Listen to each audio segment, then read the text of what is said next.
In the year 2347, humanity basked in the golden age of technological advancement.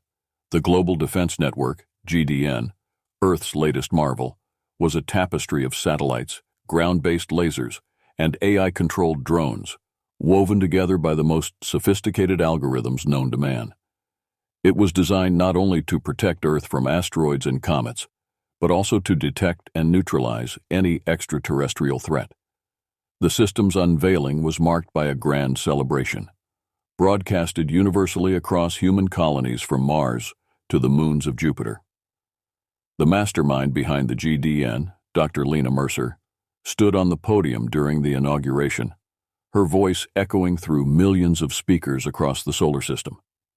Today marks a new era for Earth and its colonies. The GDN is not just a defense system, it is a testament to human ingenuity, a shield crafted by Earth's finest minds to ensure that our homes and our families are safe from any threat, known or unknown. However, not everyone shared this sentiment of invulnerability. On the fringes of the solar system, monitoring stations, largely ignored relics from a more paranoid time, began to pick up unusual signals. These anomalies were subtle, easy to dismiss as cosmic noise, yet they persisted. Captain Rajiv Nair, stationed at the outpost on Triton, was one of the few who noticed the irregular patterns. "It doesn't look like much, but it's rhythmic, almost intentional," he reported during one of his routine checks. Back on Earth, confidence in the GDN overshadowed any concerns. The media praised the system's capabilities, and Earth's leaders slept soundly, assured by digital simulations of the GDN repelling fleets of alien warships. The populace, now feeling secure under their high-tech canopy, lived their lives free from the fear of extraterrestrial aggression. Amidst this complacency, the first real test emerged. A small, unassuming probe, no larger than a basketball, breached the outer perimeter of the GDN. It sailed past sensors and defenses without triggering a single alarm, eventually entering Earth's atmosphere and landing in Central Park, New York. The probe was sleek, with surfaces that seemed to absorb light, and it bore no markings to betray its origin. When the probe opened, it did not unleash destruction but instead projected a holographic display above it. The hologram showed detailed schematics of the GDN, pinpointing weaknesses and simulating successful breaches. The message was clear and chilling. Earth's defenses, mighty as they seemed, were fully transparent to whoever sent this messenger. The event sent shockwaves through the military and scientific communities. General Ava Zhang, tasked with the security of Earth's orbital space, was particularly disturbed. "This wasn't an attack, but a demonstration. They're showing us that they can bypass our best defenses," she noted grimly. As the news spread, Earth's leaders convened, and debates raged on how to respond. The incident, now dubbed the mocking probe by the media, served as a stark reminder that the galaxy was vast, mysterious, and not as benign as humanity had hoped. The veil of complacency was lifted, and Earth had to face the reality that they were perhaps not as prepared as they believed. This event set the stage for the unfolding drama, where Earth would have to quickly adapt, overcome bureaucratic inertia, and respond to an alien strategy that mocked their sense of security. The story of humanity's awakening had just begun, and it promised to be a tumultuous journey. The morning after the probe's arrival was a whirlwind of activity. News vans, security forces, and crowds of curious onlookers surrounded Central Park, which had been quickly cordoned off by the National Guard. Above the noise, the continuous hum of news drones filled the air, broadcasting live feeds to an anxious global audience. The world watched in suspense, waiting for the experts to unravel the mystery of the alien artifact. Inside the secure perimeter, Dr. Lena Mercer, the architect of the GDN, knelt beside the probe, her expression a mix of fascination and concern. Beside her, a team of the top xenotechnologists, scientists specialized in alien technology, were already at work. They scanned the probe with every instrument available, but the device revealed little. It was clearly designed to deliver its message without revealing its secrets. General Ava Zhang arrived on site, her presence like a tightening coil in the already tense atmosphere. She spoke briefly with Dr. Mercer, her tone urgent. "Lena, what do we know? Who sent this?" Dr. Mercer shook her head, her eyes never leaving the holographic display. "It's beyond anything we've encountered. Whoever they are, they're centuries ahead of us technologically. This hologram, it's not just a message, Ava, it's a taunt." The probe's hologram continued to play on a loop, showing the schematics of the GDN with precise vulnerabilities highlighted. Each demonstration was accompanied by simulated attacks that bypassed the network's defenses effortlessly. The implications were alarming. If this probe could enter Earth's atmosphere undetected, what stopped a fleet from doing the same? As they watched, a new sequence started on the hologram. It depicted a star map, zooming in on a sector uncharted by human explorers. The sequence ended with coordinates and a symbol, presumably representing the senders, the Qreth. This was the first introduction humanity had to their name, but it would soon become synonymous with a potential existential threat. General Zhang's response was immediate. She activated a secure line to the United Nations Security Council. "We need to convene an emergency session. This isn't just about Earth. It's a threat to all human colonies. We've been challenged, and we must respond." Meanwhile, across the galaxy, the Qreth observed the chaos they had sown with clinical interest. Their society was structured around strategic dominance, often engaging in psychological warfare to disorient their adversaries before physical confrontations. To them, Earth was just another test, another species to be assessed for vulnerabilities and potential. Back on Earth, the response strategy was being shaped. Amidst calls for calm, military deployments increased, and space monitoring was intensified. Publicly, Earth's leaders reassured their citizens that measures were being taken to strengthen the GDN and that the best minds were working on countering this new threat. Privately, though, there was an acknowledgement that they were playing catch-up. Earth needed a new approach, not just technologically, but strategically. General Zhang and Dr. Mercer, representing Earth's military and scientific frontiers, began assembling a specialized task force aimed at understanding the Qreth and preparing for the possibility of further encounters. This chapter not only introduced Earth to the Qreth, but also set the stage for the complex interplay of fear, curiosity, and the looming threat that would drive humanity to either unite and evolve or fracture and fall. In the days following the Qreth probe's arrival, Earth's response morphed rapidly from reactive to strategic. General Ava Zhang and Dr. Lena Mercer, tasked with coordinating Earth's defense, spearheaded the creation of the Special Tactical and Research Network, StarNet. This clandestine initiative brought together the brightest minds in science, military, and diplomacy, all working under one directive: devise a defense that could withstand any Qreth aggression. StarNet's first order of business was a thorough analysis of the probe's data, particularly the holographic blueprints it displayed. These were not just maps of potential invasion routes. They were a playbook of the Qreth's anticipated strategies. The tactical team, led by General Zhang, dissected every scenario, working on multiple countermeasures simultaneously. Meanwhile, Dr. Mercer focused on technological advancements.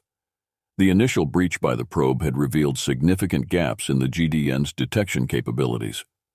Mercer pushed for the rapid development of quantum sensor technology that could detect cloaked or stealth objects by sensing disturbances at a quantum level, a field of theoretical physics turned suddenly practical. However, Earth's counter was not solely about defense. Zhang, known for her assertive approach, proposed a more audacious plan, Project Echo.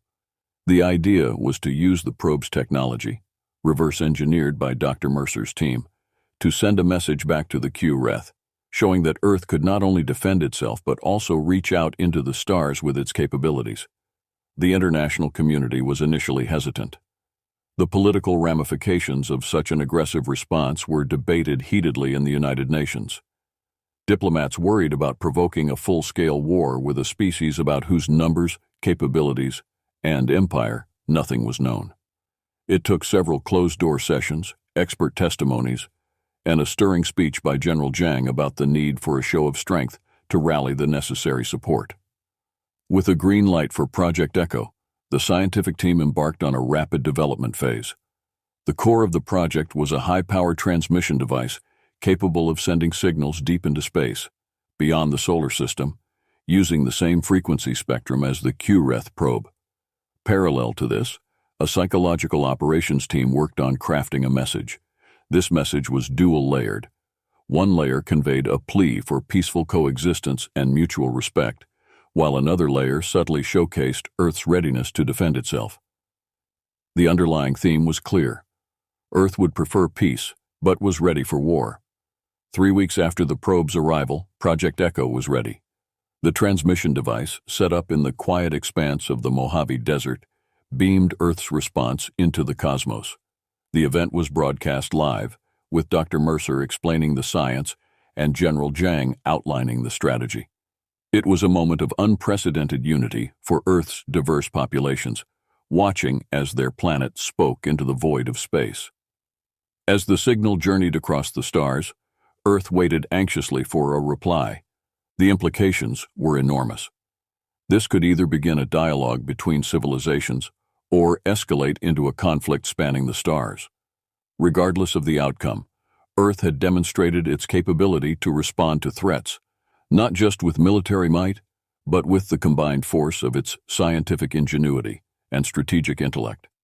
The chapter closed with Earth in a state of cautious optimism, having taken its first steps into a larger galactic stage, aware now more than ever of the vast, unknown expanse that lay before them. The silence from space was palpable, as the whole world held its breath, waiting for the galaxy's response. As Earth's message traveled through the cosmos, the Galactic Council, an assembly representing various star systems known for maintaining interstellar peace and order, convened in response to the burgeoning situation. The Council, long aware of the QRETH and their tactics, had been observing Earth's development with both interest and concern. The Council's chamber, a vast amphitheater located on the neutral planet of Ceridia, buzzed with activity. Representatives of different species, each with their own unique forms and philosophies, discussed the implications of Earth's recent actions. The QRETH, despite being non-members, were a known variable to the Council, notorious for testing the boundaries of other civilizations as part of their expansionist strategy. Ambassador Thalos, a being of light and energy representing the Alarian system, addressed the assembly. The QRETH have long provoked younger civilizations, assessing their potential threats or benefits. Earth's response, though bold, risks escalating a situation that they may not be fully prepared to handle. Meanwhile, Ambassador Jurek from the Varn system, a race of scholars and historians, added, "We've seen this pattern before. Civilizations that respond too aggressively often find themselves facing severe repercussions. However, ignoring such provocations invites subjugation. Earth's challenge is to find balance without inciting a war." The debate raged on, with some advocating for direct intervention to aid Earth, while others proposed a more cautious approach, suggesting merely to monitor the situation. The Council was divided, with no consensus on the right course of action. It was during this heated debate that a request from Earth arrived, asking for an audience with the Council. Earth sought guidance and potentially allies against the QRETH threat. Permission was granted, and General Ava Zhang, alongside Dr. Lena Mercer, appeared before the Council via a high-definition holographic projection. They presented a concise summary of the QRETH probe incident, Earth's response, and their intentions to maintain peace while preparing for possible hostilities. General Zhang's speech was compelling. "We are a young civilization stepping into the galactic community. Our actions, though bold, are not meant to provoke, but to assert our right to defend ourselves. We seek the wisdom of the Galactic Council and hope for guidance, or at the very least, understanding." Dr. Mercer followed, explaining the scientific breakthroughs prompted by the incident and Earth's commitment to contributing positively to the galactic knowledge base. "We believe in cooperation and the sharing of knowledge. Our advancements in quantum detection technologies are available for peaceful use, to contribute to the safety and stability of the galaxy." The Council deliberated further after the presentations. Finally, Ambassador PYX, representing a coalition of peacekeeping systems, concluded, "While direct military intervention would violate our principles of neutrality, we will offer Earth the chance to benefit from our collective knowledge. Advisors from various fields will be dispatched to Earth to aid in preparing defensively and diplomatically." This decision was met with mixed reactions, both within the Council and back on Earth. While some Earth leaders were disappointed by the lack of stronger support, others appreciated the invaluable opportunity to learn from more advanced civilizations. The arrival of the Galactic Advisors was set against a backdrop of cautious optimism and a renewed sense of responsibility. Chapter 4 concluded with Earth preparing for the new arrivals, setting the stage for an unprecedented exchange of ideas and strategies. The global population, once oblivious to the existence of interstellar politics, was now acutely aware of the delicate balance between peace and conflict in the galaxy. Earth's leaders knew they had to tread carefully, leveraging this opportunity to solidify their place among the stars without triggering a conflict that could end their civilization. In the weeks following the Galactic Council's decision to send advisors to Earth, preparations were made to receive the alien experts. This initiative, named the Earth Galactic Exchange Program, EGEP, was highlighted by optimism and a bustling exchange of ideas and technology. Campuses and laboratories across Earth buzzed with activity as human scientists and their galactic counterparts worked side by side, forging new alliances and creating defensive strategies. However, amidst this progressive atmosphere, the QRETH, having intercepted and decoded Earth's bold message sent through Project Echo, prepared their own response. Unbeknownst to Earth, the QRETH viewed the human civilization not just as a test subject, but now a potential threat to their expansive dominion. Determined to reassert their dominance, the QRETH initiated a covert operation, launching a fleet of warships equipped with the latest cloaking technology. The QRETH strategy was to perform a show of force that would destabilize Earth's sense of security and test the effectiveness of their new quantum sensor technology. Their fleet, invisible to traditional detection systems, began its silent voyage towards Earth, aiming to arrive undetected and strike a swift, disorienting blow. Back on Earth, the newly installed quantum sensors, a result of the collaborative efforts under EGEP, suddenly demonstrated their worth. Dr. Mercer, monitoring the sensor array from a secure facility, noticed anomalies that indicated disturbances in the quantum field, a signature of cloaked ships. Alarmed, she alerted General Zhang and the Galactic Advisors. General Zhang, assessing the data alongside the alien experts, confirmed the worst-case scenario. A QRETH fleet was approaching, and their intentions were undoubtedly hostile. The advisors, experienced in QRETH tactics, suggested that the attack would likely be a feint, a way to probe Earth's defenses without committing to a full-scale invasion. With no time to waste, Earth's leaders rallied their forces, utilizing both human and alien technology to respond to the threat. The defense network was put on high alert, and strategic countermeasures were deployed around key points, such as major cities and spaceports. The world braced for what many feared could escalate into the first major interstellar conflict involving Earth. The QRETH ships, emerging from the dark void of space, commenced their attack. They targeted orbital defense stations first, seeking to cripple Earth's ability to respond effectively from space. However, the quantum sensors allowed Earth's forces to track the otherwise invisible enemy, leveling the playing field. The GDN, upgraded with alien technology, engaged the QRETH fleet with a barrage of laser fire and missile defenses. Surprised by Earth's readiness and resilience, the QRETH adjusted their tactics. They deployed smaller fighter crafts, also cloaked, to bypass the heavier defenses. These fighters launched a series of hit-and-run attacks on Earth's surface, causing chaos and confusion among the populace. General Zhang, coordinating Earth's response from a secure command center, ordered a strategic counteroffensive. Utilizing the newly developed stealth ships, Earth's answer to the QRETH's cloaking technology, human forces engaged the QRETH in a high-stakes game of cat and mouse. Meanwhile, the Galactic Advisors provided crucial tactical advice, helping to anticipate and counter QRETH maneuvers. The battle raged across Earth's orbit, a deadly dance of advanced technologies and strategic wits. The chapter concluded with Earth managing to repel the Qreth fleet, albeit at great cost. The defense systems had held, but the reality of their situation had never been clearer. Earth was now engaged in an interstellar conflict, and there was no turning back. The Qreth, although repelled, had made their point. Earth was no longer an obscure, irrelevant planet, but a potential rival in the galactic arena. Following the Qreth's veiled attack, Earth's political and military landscapes underwent a dramatic transformation. The skirmish had exposed the planet's vulnerabilities, but also its potential to stand up against a technologically superior foe. The aftermath of the battle was a mix of relief and urgent recalibration, as Earth's leaders grappled with their new reality. Isolation was no longer viable, and alliances were essential for survival.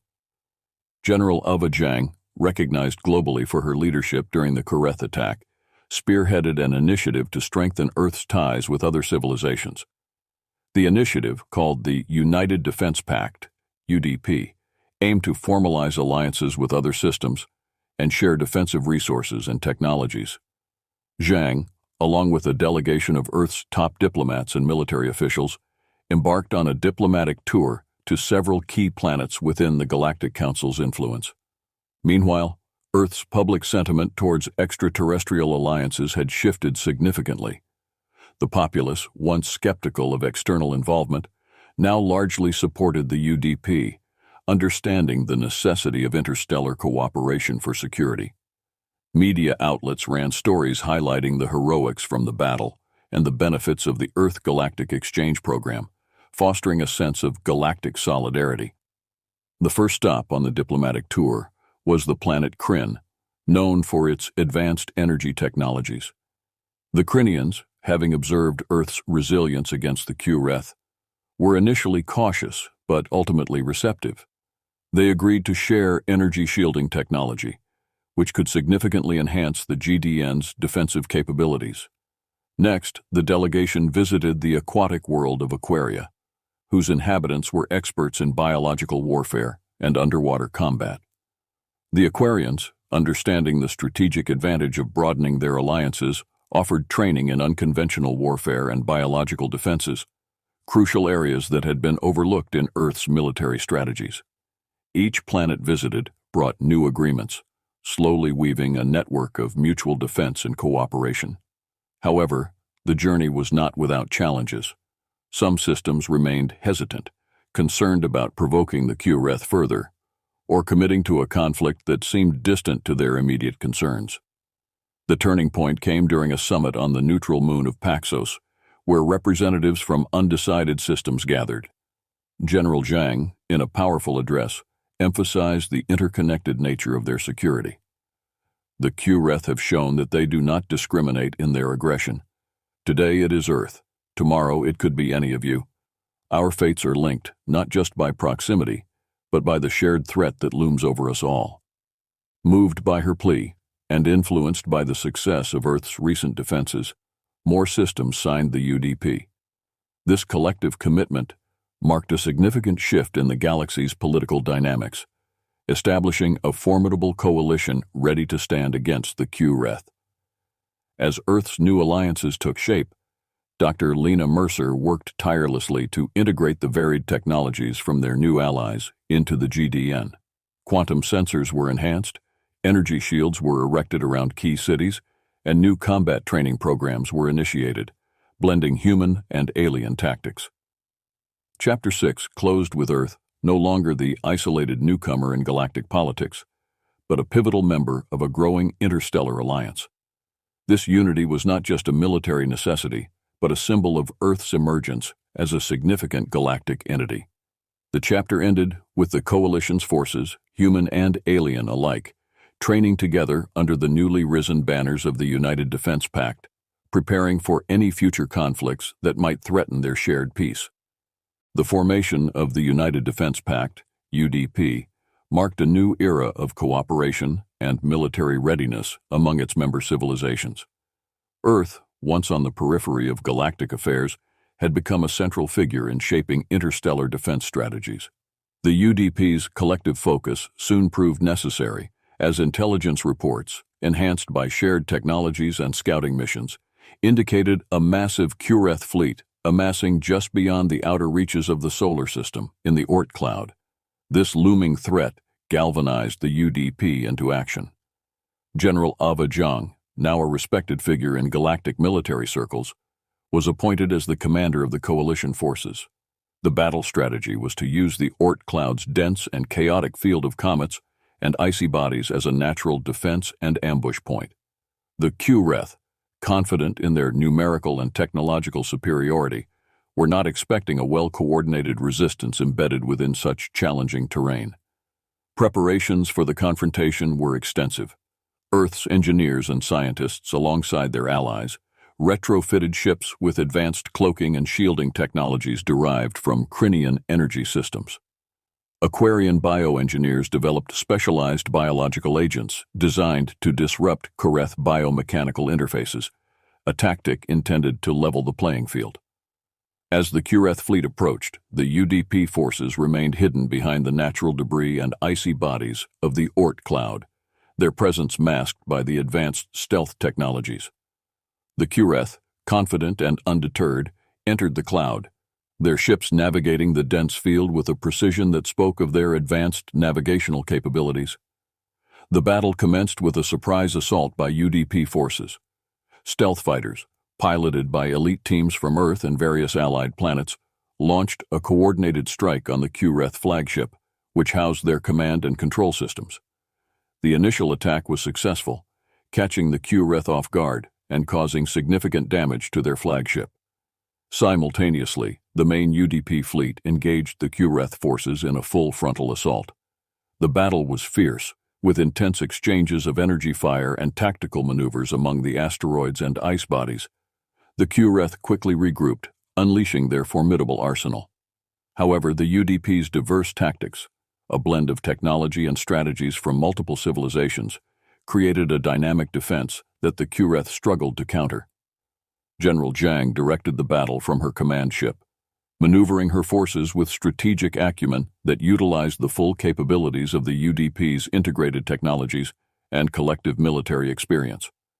Aquarian bioagents proved devastating against Kureth biomech interfaces, causing chaos and dysfunction within their ranks.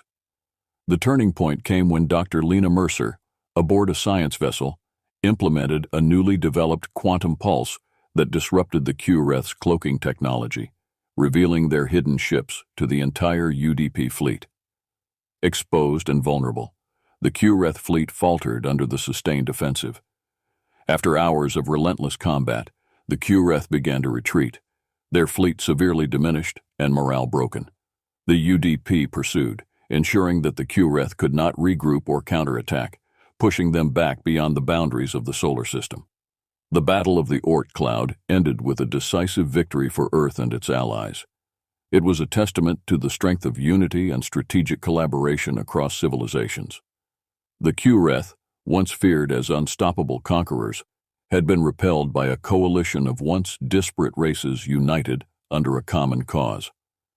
The chapter concluded with the UDP celebrating their victory, but with a sobering realization that this battle was likely only the first of many.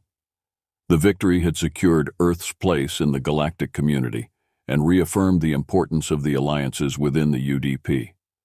The coalition had not only defended their worlds, but also sent a clear message across the galaxy.